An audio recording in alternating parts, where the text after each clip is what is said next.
Hello guys, welcome to my channel Entrepreneur Web 3.0, la chaîne du peuple, pour le peuple et par le peuple. C'est la chaîne qui sera tout plus près de vous, qui vous partagera toujours des projets émergents, des projets intéressants, qui sera toujours au centre de vos attentes. Sachez qu'ici, nous parlons d'entrepreneuriat, nous parlons de projets crypto, nous parlons de métaverse, nous parlons d'NFT, nous parlons de Forex, nous parlons d'éducation financière, car nous sommes convaincus que c'est l'éducation et le savoir qui te feront grandir.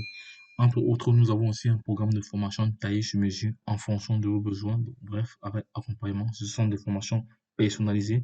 Ce ne sont pas des formations génériques où on vous donne tout et après vous ne savez pas quoi faire. Ici, ce sont des formations personnalisées, voilà, avec accompagnement. Si vous désirez, voilà, parce que ça c'est un autre forfait également.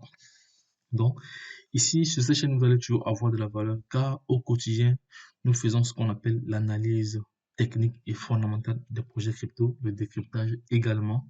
Voilà, donc il est temps pour toi de t'abonner maintenant pour être toujours notifié chaque fois qu'il y aura une publication.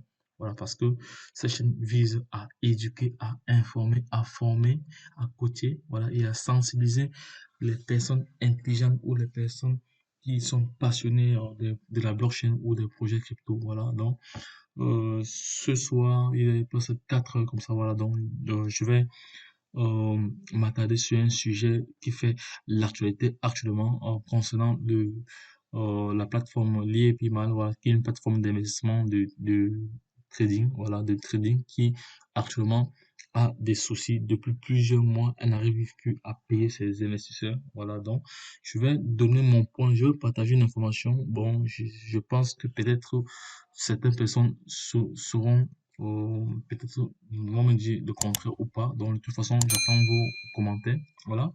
Donc, le problème, d'où partent les problèmes de l'EPIMA?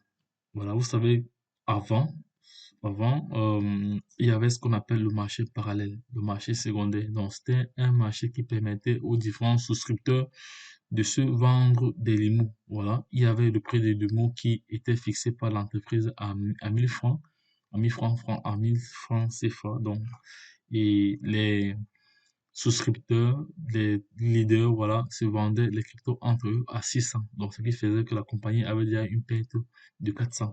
Et c'est un système qui a prospéré durant plusieurs mois, voilà, durant plusieurs mois. Et c'est pas là alors où ceux qui ont vraiment gagné de l'argent dans l'IPMA se sont enrichis. Ils se sont enrichis avec le P2P, c'est-à-dire la vente en interne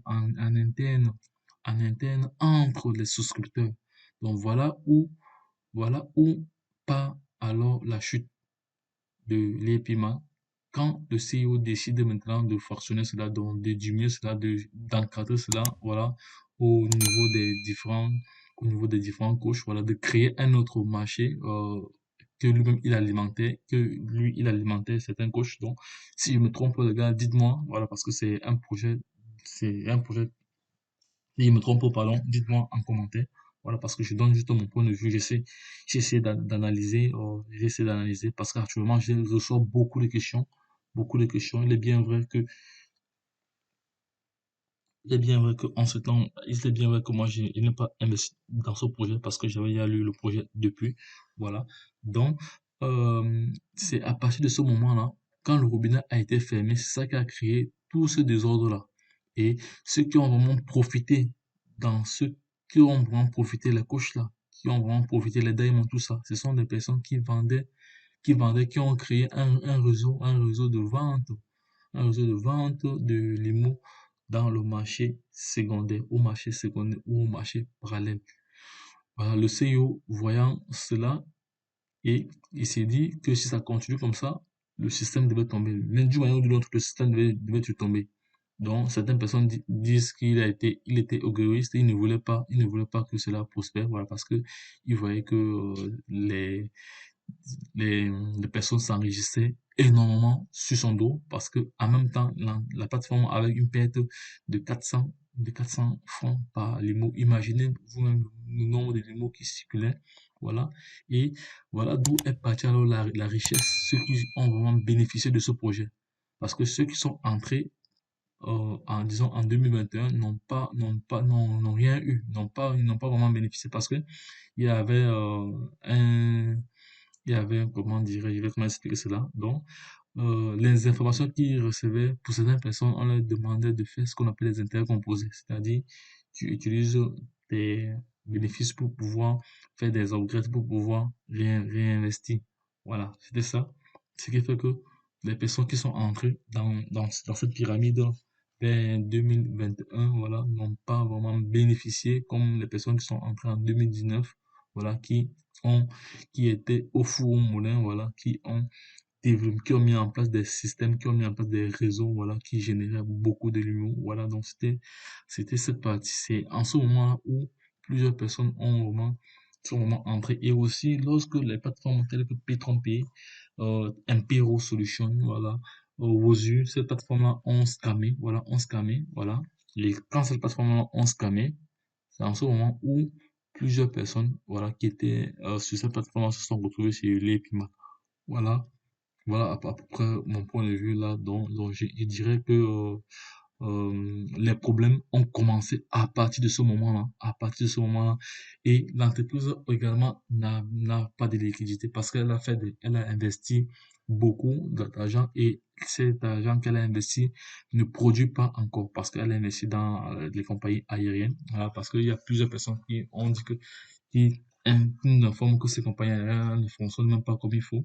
Et il y a des personnes également qui disent que qui ont vérifié cette adresse, qui ont vérifié cette adresse, qui ont vérifié cette adresse et ils disent que Simtrex vraiment est enregistré comme une entreprise comme une entreprise de vente de téléphone, tout ça à Dubaï. Voilà, elle n'est pas vraiment enregistrée comme une entreprise de trading. Voilà, donc il y a pas, il y a beaucoup d'informations qui circulent. Donc, je vous invite à aller vérifier également cette information-là. Donc, voilà, donc les gars, c'était ce que j'avais à partager avec vous. Ce que je voulais ajouter encore, on va aller sur le groupe Facebook. Voici un site ici également euh, qui, euh, euh, qui partage certaines informations. Voilà, c'est Brigade Anti-Escroc. Voilà.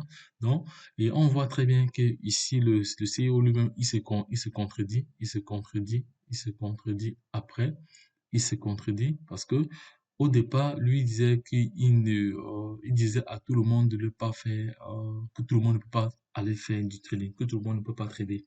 Mais il a changé les données unilatéralement de son programme. Voilà, en envoyant maintenant des personnes qui n'ont aucune notion, parce qu'il faut dire vrai, la quasi-totalité, la majorité, bref, la majorité des investisseurs de l'EPMA n'ont pas de connaissances en crypto-monnaie. Voilà, parce que eux, ils avaient un seul but, recevoir leur argent à la fin du mois, comme le contrat stipulait. Ils n'avaient pas signé un contrat pour eux-mêmes aller trader. Voilà, donc c'est de ça qu'il s'agit. Mais vu que la plateforme, les paiements n'avaient plus assez de liquidités, donc c'est pour ça qu'ils sont passés à la version 2.0.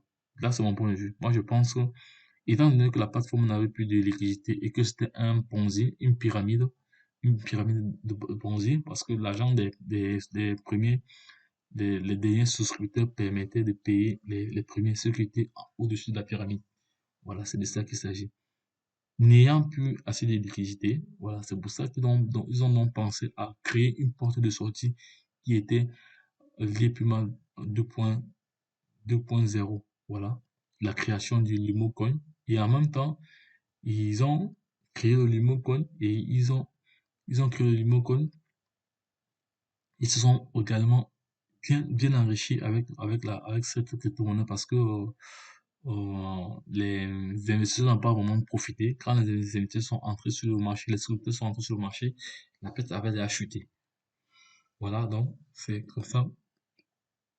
C'est pas mal d'informations. Donc, j'ai pas mal d'informations là-dessus. Je suis en train de faire beaucoup de recherches, voilà, parce qu'il faut vraiment éduquer la communauté. Il ne faudrait plus que la communauté tombe dans des scams pareils, parce que nous avons beaucoup perdu. Voilà. Vous savez très, très bien que les plateformes telles que Wozu, Impero Solution a vraiment ruiné beaucoup de personnes dans des pays africains tels que la Côte d'Ivoire, le Cameroun. Il y a des plateformes telles que P3P, voilà, qui soi-disant faisait le trading du pétrole et pourtant c'était faux. Vous voyez, les plateformes telles que QNet, il y a beaucoup de plateformes comme ça en train de dépouiller l'Afrique. Voilà, il faudrait que nous, les Africains, nous ouvrons nos yeux, nous essayons juste de nous former parce que ce qu'il y a lieu de faire actuellement, c'est que tout un chacun doit se former. Voilà, s'il veut vraiment se lancer dans l'entrepreneuriat, vous devez vous former. Les gars, formez-vous, c'est la seule manière de pouvoir sortir de ce joug.